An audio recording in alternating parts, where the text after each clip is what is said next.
인사 한번 나누시기 바랍니다. 주의 이름 환영하고 축복합니다. 은혜 받으시기 바랍니다. 네, 우리 지난주에 감사라는 주제를 시작하면서 나는 어떤 사람인가 한 기준으로 감사를 기점으로 해서 6가지를 성찰해 봤습니다. 오늘은 염려와 원망과 염려의 삶을 치료하는 방법에 대한 것을 좀 성찰해 보겠는데요. 요즘을 가만히 보시면 좀 사람들의 인상도 그렇고 또 건들면 막 이렇게 화가 폭발할 것처럼 불만과 불평이 많은 사회에 살아가고 있습니다. 왜 이렇게 사람들은 문화적 혜택도 많고 가면 갈수록 좀 더 풍요로운 시대를 살고 있는데 불만과 불평이 훨씬 더 많아지는 것일까? 사람들은 왜 더 많은 걸 소유하면 소유할수록 더 그 갈증이 더 심해지고 또 만족하지 못하는 것일까? 나름대로 여러 분석을 할 수 있겠죠. 사회학자들이 분석한 것 중에 제 눈에 들어온 게 그 이유가 핵가족 때문이다 하는 분석이었습니다.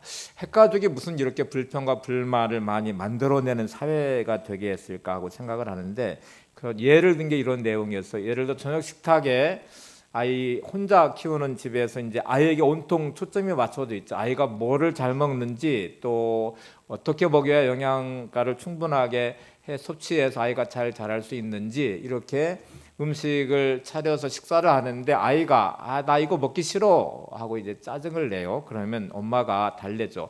먹고 싶은데 내일 내가 해줄게. 오늘 이거 먹자. 이렇게 해서 아이에게 초점을 맞춰서 음식을 만들고 모든 기준은 아이한테 있습니다. 그런데 대가족에서 한번 생각해 보세요. 아이가 음식을 앞에 놓고 나 이거 먹기 싫어 그러면 다른 아이가 잘 됐네 내가 먹을게 하고 얼른 먹어버리죠. 그 반찬 투정을 할 수 없는 구조예요. 요즘에는 김이 아주 흔한 이제 반찬이 됐는데 집사람은 가끔 이렇게 김을 먹을 때 예전 이야기를 해봐요. 제가 어릴 때 기억 중에 기름에 김을 발라서 이렇게 잘라 놓으면 순식간에 없어집니다. 그게 흔히 먹을 수 있는 게 아니었기 때문에. 그래서 이제 되게 어머니가 이렇게 김을 나눠줘요. 분배를 해요.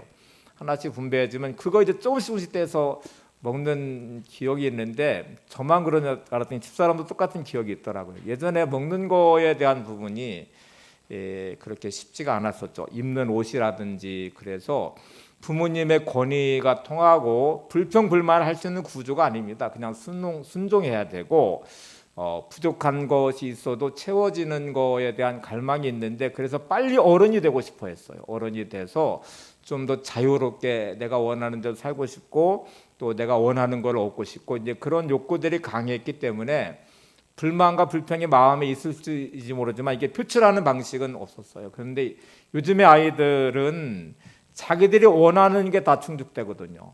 예전에는 부모의 권위에 따라서 살아가는 가정 환경이었다면 지금은 모든 초점이 아이한테 맞춰져 있어서 아이가 원하는 방식의 가정의 구조가 되어 있습니다. 그래서 아이들은 자신들의 욕구가 충분히 충족이 되기 때문에 어른이 되고 싶지 않아요. 커서 내가 빨리 어른이 돼야지. 아니요. 자기 지금 원하는 대로 다 충족이 되니까. 아이들은 직장 생활에 대한 꿈이 없습니다. 일단 직장에서는 자기 말이 통하지 않거든요. 집에서는 자기가 원하는 바대로 부모가 충족시켜주고 먹고 싶은 거 해주고 또 자신들의 말이 통하지만 사회에 나가서 어디 자기 말대로 되나요? 통하지 않으니까 되게 그런 욕구와 갈망과 꿈이라는 게 사라져 있습니다. 늘 불평과 불만이 많아요. 그리고 되게 고등학교나 대학교 다니는 아이들, 보통 아이들에게 또 졸업하고 뭐 할 거야 하고 물어보면 대부분의 아이들은 모르겠어요 라고 대답을 한대요. 일단 그런 꿈이라는 게 없죠. 그러면 왜 이런 사회를 만들어내고 있을까? 부모들은 아이들을 위해서라고 말하지만 아이들에게 희생정신도 또 살아가는 삶의 방식에 대한 것들도 가르치지 못하고 있는, 그러니까 참지 못하고 인내하지 못하고 견뎌내지 못하는 조급한 아이들, 짜증과 화를 많이 내는 아이들로 지금 만들어가고 있는 이 현실. 사회학자들은 이 핵가족의 문제가 결국 이 세상을 이렇게 불평불만이 많은 사회로 만들어가고 있다. 꿈이 없는 아이들, 젊은이들 생산해내고 있는 게 어쩌면 부모들에게 가장 큰 책임이 있다고 말을 합니다. 그런 것이 아니다고 해도 이 사회는 우리의 삶에 만족을 주지는 않죠. 내가 원했던 바대로 되지 않는 인생 앞에 우리는 스트레스를 받고 짜증을 냅니다. 내가 계획한 일에 틀어지면 오는 불평들이 많고 불만이 많이 있죠. 근데 여러분, 우리의 삶은 염려와 불평으로 절대로 행복해지지 않습니다. 염려와 불평과 원망으로 인생의 문제를 풀어갈 수도 없습니다. 문제를 분별할 수 있는 통찰력은 평강의 마음이 임할 때 오는 것이죠. 내 마음이 평안하고 그리고 이 살이 모든 것들을 분별하는 능력을 갖게 될 때 우리는 문제를 잘 풀어갈 수, 거기에 행복이 있고 기쁨이 있는 것이잖아요. 다시 신앙 안으로 들어오면 불평과 불만, 짜증, 분노, 원망이 신앙적일까 하고 말하면 우리는 너무 잘 알죠. 신앙적이지 않죠. 이건 믿음 없음의 모습이고 특별히 하나님 앞에 죄라는 사실을 너무 잘 압니다. 성경 한 구절을 보죠. 로마서 9장 20절을 보세요. 이 사람아 내가 누구에게 감히 하나님께 반문하느냐. 지음을 받은 물건이 지은 자에게 어찌 나를 이같이 만들었느냐 말하겠느냐. 이 사람아 내가 누구에게 감히 하나님께 반문하느냐. 여러분 인생에 대해서 삶의 문제에 대해서 하나님은 왜 이러십니까? 어떻게 나한테 이럴 수 있습니까? 하고 질문할 수 없다는 거예요. 왜냐하면 물건을 만든 사람에게 물건이 그런 질문할 수 없죠. 창조자 하나님인 하나님께 피조물이 우리가 그렇게 질문할 수 있지 않다는 것이죠. 그래서 하나님을 원망한다는 것이 그냥 당연한 것이 아니라 엄청난 죄라는 것. 신성모독이라는 게 막 어마어마한 죄를 저어서 신성모독이 아니고요. 하나님을 인정하지 않는 것입니다. 환경에 대해서 불평하는 것, 원망하는 것, 그것이 하나님께 죄 짓는 우리들의 모습이라는 것이죠. 자, 하나님은 우리가 지금 처한 현실에 우리의 삶을 있게 하신 분이 하나님이십니다. 여러분이 인정하든 인정하지 않든 여러분의 삶의 자리는 하나님의 주권 아래서 하나님 허락하신 삶이고 주신 생명으로 주신 시간을 가지고 살아가고 있어요. 이거를 인정하지 않으면 여러분의 모든 삶에 대해서 불만과 불평과 원망이 가득해질 것이고 그것이 하나님 앞에 죄 짓는 모습이 된다는 것이죠. 그래서 이 불평과 불만이 가져오는 하나님과 관계에서의 믿음 없음, 믿음의 결핍이고 또 하나님을 인정하지 않는 것이고 하나님 주신 내 삶을 인정하지 않는 것이고 그리고 그 불평과 원망은 엄청난 전염성을 가지고 파괴하기 시작합니다. 여러분의 인생을 파괴할 것이고 불평과 불만이 가득하면 여러분의 가정을 파괴할 것이고 관계를 파괴할 것이고 그런 성도가 있으면 교회를 파괴하게 될 것입니다. 지난주에 살펴본 것처럼 이스라엘 백성의 광야의 죽음은 불평과 원망으로부터 시작이 됐죠. 무서운 전염병처럼 하룻밤에 다 퍼져서 이들이 하나님 앞에 들려진 말씀에 대로 그들은 광야에서 죽임을 당하게 되잖아요. 사도 바울은 이거를 너무 잘 알아서 빌립보서 2장 14절에 이렇게 말합니다. 모든 일을 원망과 시비가 없게 하라. 예외를 두지 않았습니다. 이런 원망과 시비가 있을 수 있지. 근데 이런 일은 원망과 시비를 하면 안 돼. 이렇게 말하지 않고 모든 일을 앞에 있는 내용을 받은 것인데 우리에게 주어진 모든 일에 대해서 때로는 억울하고 때로는 힘들고 때로는 답답하고 때로는 내 뜻대로 되지 않는 관계의 모든 자리에서도 우리는 원망과 시비가 없게 하라는 말씀이잖아요. 만족과 행복의 걸림돌이 두 가지로 지금 등장했습니다. 원망과 시비인데 이 원어를 한번 살펴보면 재밌어요. 원망이라는 단어가 곤고스모스라는 단어인데 의성어입니다. 성을 내며 투덜거린다는 뜻입니다. 그러니까 늘 이렇게 막 삶에 대해서 투덜투덜거리고 막 이렇게 원망하듯이 그냥 그렇게 하는 의성어처럼 낮은 목소리로 중얼거리면서 늘 불평과 불만을 드러내는 것, 곤고스모스라는 단어에 가진 뜻이에요. 시비라는 단어가 디아로기스모스라는 단어인데 의문과 비평이라는 뜻이기도 하고 인정하지 않고 비판하는 거. 여러분, 내가 환경에 대해서 인정하지 않으면 짜증이 나기 시작합니다. 사람에 대해서 인정하지 않으면 시비가 붙기 시작해요. 그리고 거기에도 문제가 생기고 또 비판이 시작이 되는 것이죠.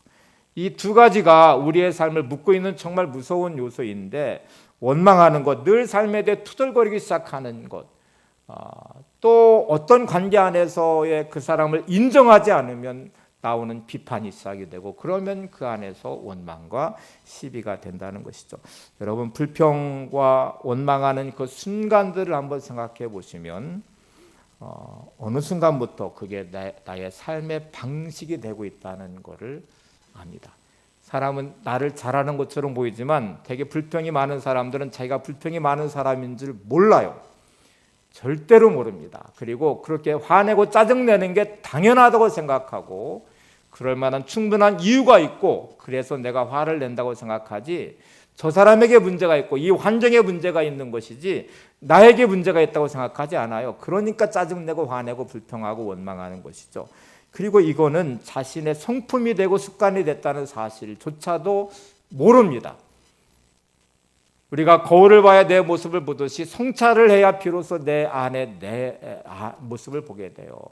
여러분 주변의 사람들에게 내가 하고 있는 언어를 한번 물어보셔야 돼요. 언어 습관이 어떤지, 짜증을 많이 내는 사람인지, 불평이 많은 사람인지, 늘 궁시렁대고 또 사람에 대해서 긍정적인 것보다 부정적인 것을 보면서 늘 비판하는 사람인지를 보시려면 자기가 자기를 성찰하기 전까지는 모르기 때문에 이거를 성찰하셔야 되고요. 지난주 우리는 나는 어떤 사람인가라는 것도 감사란 기준 6가지를 살펴봤잖아요. 이렇게 점검을 해보시고 성찰하셔야 비로소 내가 보입니다.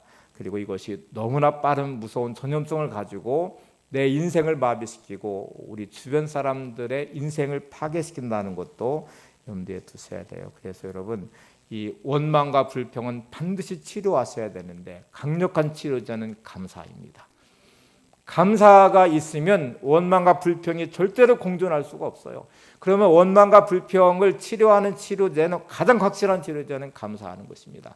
모든 상황에 대해서 감사하는 것, 모든 관계에 대해서 감사하는 것, 내 삶에 대해서 어떤 자리에 있든지 하나님을 향해 감사하시면 내 삶은 치료됩니다. 내 삶은 회복되고 그 안에서 우리는 하나님이 주시는 평강의 기쁨을 누리게 됩니다. 돈 베이커 목사님이 쓴 감사요법이라는 책이 있어요. 언젠가 한번 소개해드렸던 책인데요. 오늘 좀 여기에서 도움을 좀 받아보겠습니다. 이 목사님이 젊었을 때 신학을 하기 전에 자신의 성격이 소심해요. 그리고 늘 부정적인 생각을 많이 하고 주변 사람들에 대해서 신경질적이고 짜증을 많이 냈어요. 이 자체가 삶을 정말 비참하게 만들었어요.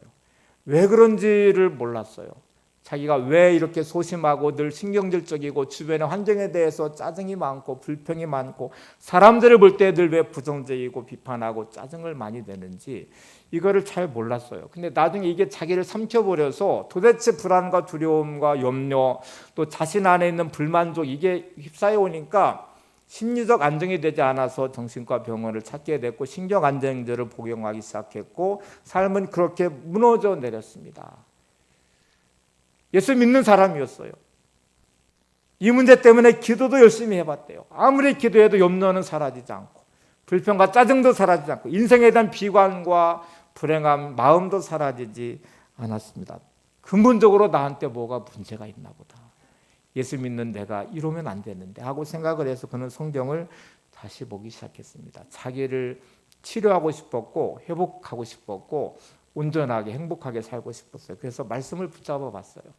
그는 책에 몇 가지 성경 구절이 소개되어 있는데 그가 첫 번째 붙잡은 말씀이 이사야 41장 10절이었다고 그래요. 두려워하지 말라 내가 너와 함께함이라 놀라지 말라 나는 내 하나님이 됨이라. 내가 너를 굳세게 하리라 참으로 너를 도와주리라. 참으로 나의 의로운 오른손으로 너를 붙들리라.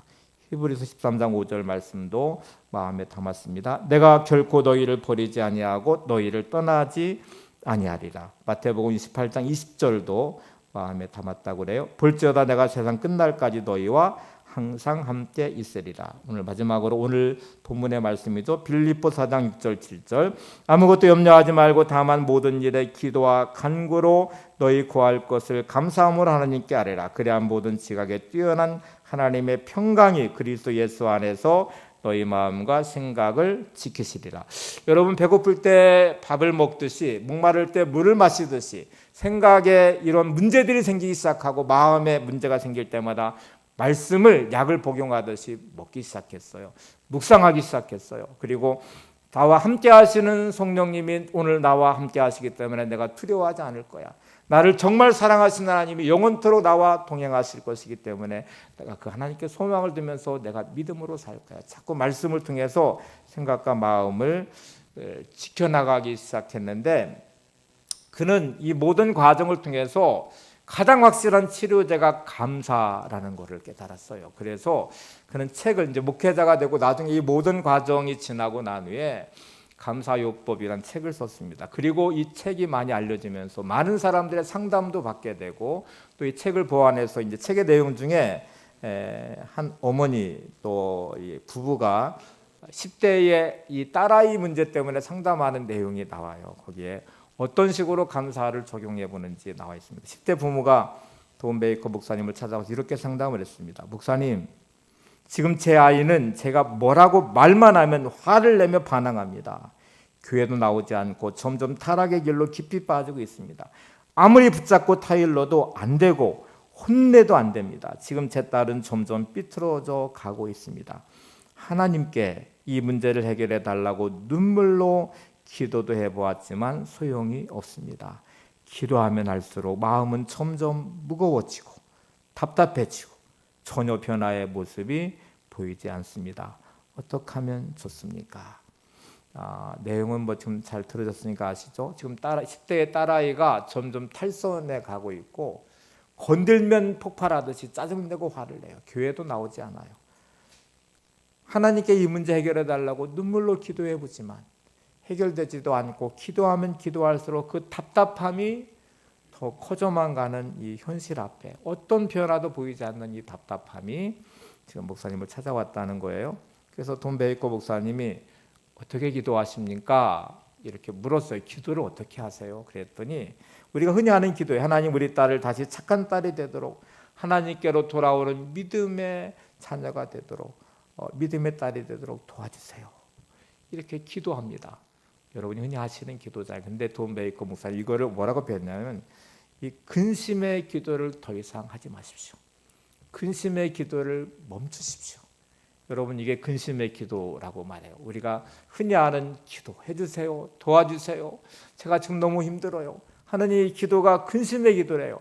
그러면서 빌립보서 1장 6절 말씀을 읽어줬습니다. 이 말씀은 이렇게 되어 있어요. 너희 안에서 착한 일을 시작하신 이가 그리스도 예수의 날까지 이루실 줄을 우리는 확신하노라. 하나님이 이미 역사하고 계심을 고백하는 거죠. 이미 너희 안에 착한 일을 시작하신 그분, 그 하나님께 그리스도 예수의 날까지 이루실 줄을 확신하노라 하는 고백이에요. 자, 이 말씀을 붙잡고 기도를 이렇게 바꾸어 보세요 하고 기도 하나를 가르쳐 줬는데 이렇게 바꾸었습니다. 하나님, 지금 우리 딸 안에서 하나님께서 역사하고 계심에 대해 감사합니다. 하나님의 방법과 하나님의 시간에 우리 딸에게 꼭 필요한 일을 이루실 줄 믿고 감사합니다. 우리 딸이 하나님께로 돌아와서 좋은 믿음의 딸로 변화될 줄 믿고 감사드립니다. 감사요법이라고 표현하고 있는 이 기도 보세요. 현실이 아무리 힘들고 답답하고 딸이 지금 더 완악해져 갖고 반항하고 믿음에서 완전히 떠난 것 같이 보여도 그 안에서 일하시고 계신 하나님을 고백해요. 그리고 그 하나님이 이루실 것을 확신하면서 하나님 감사합니다. 하나님이 일하고 계심을 제가 믿기에 하나님이 이 딸을 변화시켜 주실 것을 믿고 감사합니다. 지금은 믿음이 없지만 이 딸이 믿음의 딸이 될 줄로 제가 믿고 감사합니다. 하고 고백하는 기도, 이게 달라요. 여러분, 여러분의 삶의 자리가 힘들고 어려우실 때에 답답할 때에도 그 안에 하나님이 역사하고 계십니다. 하나님이 일하고 계십니다. 이 믿음을 가지고 약속하신 하나님을 붙잡고 감사하는 것이죠. 고백하는 것이죠. 오늘 본문을 보시면 빌립보서 4장 6절의 시작은 아무것도 염려하지 말고 라고 시작합니다. 여러분, 이게 너무 내 삶과 동떨어진 말씀이에요. 어떻게 염려하지 않아? 염려할 일이 가득한데 눈뜨고 잠잘 때까지 늘 만나는 문제가 염려거리인데 걱정 의심인데 내가 이 상황에서 답답하고 힘들고 답이 보이지 않고 내 삶이 너무 무능력하고 현실은 너무 힘들고 그러면 다 염려거리인데 어떻게 염려하지 않아? 이렇게 다시 고백할 수 있는데 다시 이 빌립보서가 옥중서신이라고 지난주 말씀드렸죠. 사도 바울이 썼어요. 빌립보 교회를 향해서. 여러분, 바울은 이미 답을 찾았습니다. 남들이 다 말하는 가장 비참한 감옥 안에서 억울한 자리에서 주변의 모든 사람들이 떠난 고독한 홀로 있는 자리에서 추운 겨울에 너무너무 추워서 디모데에게도 옷을 가져오라고 말할 정도의 추위에서 언제 죽을지 모르는 죽음 앞에서 사도 바울은 지금 염려하지 않고 있어요. 그리고 이 중요한 비밀을, 중요한 비결을 빌립보 교회에게 편지하고 있습니다. 여러분, 불평과 원망, 염려는 치명적인 암과 같은 병이에요. 이 병이 생기면 우리가 병이 생기면 병원에 가요. 진찰을 하죠. 기성밀 검사해서 찾아내고 치료하는 방법을 찾아서 치료할 수 있으면 치료하죠. 약으로 가능하면 약을 복용할 것이고 수술이 필요하면 수술을 할 것이고 치료만 될 수 있다면 어떤 방법을 찾아낼 거예요. 여러분 내가 지금 가지고 있는 원망과 불평과 염려가 영적인 병이라고 생각하시면 반드시 치료하셔야 됩니다. 치료하는 길이 있다면 찾아내셔야 되죠. 사도 바울은 자신의 삶에 적용해서 완벽하게 치료받았어요. 그래서 감옥 안에 죽음 앞에서 억울한 자리에서 홀로 있는 고독한 자리에서 그는 아무것도 염려하지 않고 있고 하나님이 주시는 평강을 누리고 있습니다. 그리고 이 비밀을 지금 빌립보 교회에게 편지하고 있습니다. 임상 실험까지 마친 거잖아요. 완벽한 치료제이잖아요. 사도 바울이 내린 치료의 처방법은 3가지입니다. 첫 번째는 아무것도 염려하지 말라. 두 번째는 기도하라. 세 번째는 감사하라. 무슨 일이 있는 감사하라. 이 3가지가 지금 염려와 또 불평과 불만, 두려움, 낙심 모든 것을 치료하는 가장 확실한 치료자인데 근데 이 3가지를 따로따로 떼놓으면 이상할이 많지 아주 평범해지게 돼요. 염려 문제는 절대로 불가능할 것 같아요. 염려 없는 인생이 불가능하죠. 그런데 기도한다는 말은 꼭 염려하는 문제 불평 안에서 기도하나요? 우리가 모든 삶에서 기도하죠. 그래서 기도도 뭐 특별한 것 같지 않아요. 근데 이 3가지의 변화의 가장 큰 핵심은 감사예요. 감사가 기도에도 들어가야 돼요.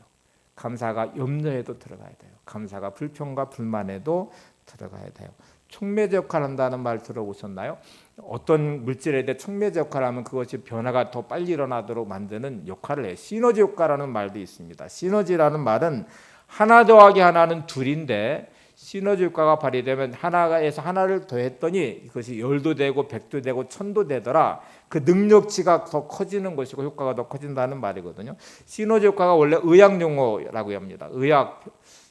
의학에서 알약 하나하나에는 그 고유한 특징들이 있대요. 그 약을 개발할 때는 이 약은 이런 부분에 효과가 있고 이런 데 치료할 수 있는 능력이 있어. 그래서 그 알약 하나가 있는데 의사가 이제 처방을 내리고 조제를 할 때는 그 약이 2개, 3알 이렇게 합쳐지면 어떤 특정 부위의 질병까지 치료할 수 있는 시너지 효과가 발휘가 된다고 그래요. 그래서 한 알 한 알에는 그 나름대로의 고유한 특징이 있는데 이게 2개가, 3개가 합쳐지면 합쳐질수록 그 효과, 시너지 효과는 더 발휘돼서 치료의 능력이 치료하는 효과를 가져오게 된다는 것이죠.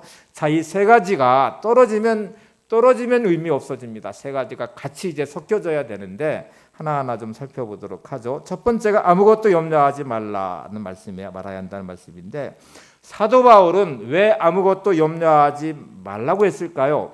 염려하지 않아야 될 가장 중요한 이유는 이게 불신앙이기 때문에 그래요. 내 자신의 인생의 문제뿐만 아니고 이게 하나님과의 관계에서 불신앙입니다. 믿음의 결핍이에요. 하나님을 신뢰하지 않기 때문에 오는 현상의 모습이에요. 그래서 염려는 하나님을 신뢰하는 신뢰의 부족과 믿음의 결핍이기 때문에 믿음 없음, 믿음의 실종이 드러나는 증상이에요. 몸이 아플 때에 아픔의 증상이 나타나듯이 내 영적인 병 들어있는 모습, 믿음의 결핍, 하나님을 신뢰하는 이 모습이 염려로 불평과 원망으로 드러납니다. 히브리서 11장 6절에 믿음이 없이는 하나님을 기쁘시게 하지 못하나니 하나님을 근심하게 만들고 있다는 것이죠. 하나님을 기쁘시게 못한다는 말이죠. 마태복음 6장에 보시면 예수님께서 이 염려에 대한 문제를 말씀하시면서 야 너희들 먹을 것 입을 것 염려하지 마. 하늘에 나는 새를 봐. 들에 피는 백합화를 봐. 하나님이 그것도 돌보시잖아요. 근데 너희를 돌보시지 않겠냐 하고 말하면서 염려에 대해서 너희가 염려함으로 키를 한 자라도 더할 수 있느냐 이렇게 말씀. 염려함으로 그 어떤 해결도 거기 없다는 말이에요. 여러분 염려해서 키가 한 자라도 더 클 수 있으니까 없다는 말이죠. 제가 읽은 책 중에 염려를 설명하면서 염려는 그네 타기와 같습니다. 그런 말도 있더라고요. 그네를 열심히 한번 막 불러가지고 타보시면 도로 제자리로 와요. 앞으로 막 가는 것 같잖아. 근데 뒤로 와버려요. 염려는 톱밥을 켜는 것과 같습니다 하는 말도 있더라고요. 나무를 톱으로 켜면 나무가 베어지지만 톱밥을 아무리 톱으로 켜봐야 아무 소용이 없습니다. 염려는 백해무익하다는 말이거든요. 불평과 원망으로 인생이 절대로 행복해지지도 않고요. 여러분의 삶이 만족한 자리로 가지도 않아요. 그래서 염려하지 않는 것 대단히 중요해요. 그러면 염려 대신에 뭐를 해야 될까요? 해야 될 일이 있습니다. 베드로전서 5장 7절에 보시면 염려를 이렇게 너희는 너희 염려를 다 주께 맡기라 이는 그가 너희를 돌보심이라. 염려는 내가 끌어안고 머리 싸매고 그리고 고민하는 게 아니고 염려는 누구한테 맡겨야 돼요? 주님께 맡겨야 돼요. 주님께 맡기면 주님께서 너희를 돌보신다고 말씀을 하시는데 이 맡기는 거는 옮겨놓는 것이거든요. 내게 있는 염려를 주님께로 옮겨서 주님께 맡겨놓는 것인데 옮기는 방식을 잘 한번 생각해 보세요, 여러분.